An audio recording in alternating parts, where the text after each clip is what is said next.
আমি একটু ভিডিও করতেছি যে আমি তোর পাশে ওইটা গাগর যাইতেছি, যে আমার কত সৌভাগ্য যে আমি লিখনের পাশে চড়ে আমি গাগর যাইতেছি, তাও মোটর সাইকেলে। আসলে আমি তো এটা কল্পনায়, মানে আমি সেই বাস্তবতার জগতে আছি নাকি কল্পনায় ভাসতেছি, আসলে আমি এটা কি বলবো, মানে সেই বলার ভাষা নেই আমার।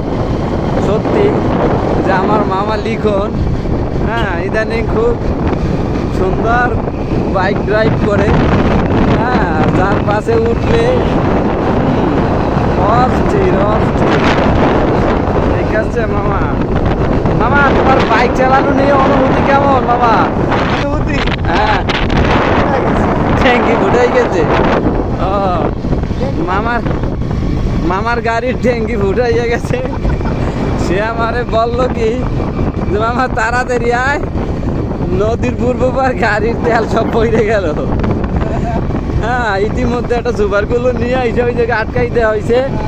আমরা এখন যাচ্ছি লাভলুকাগার গ্যারেজে ঝালাই দিতে। বাইক থেকে মাল পড়ে যাচ্ছে।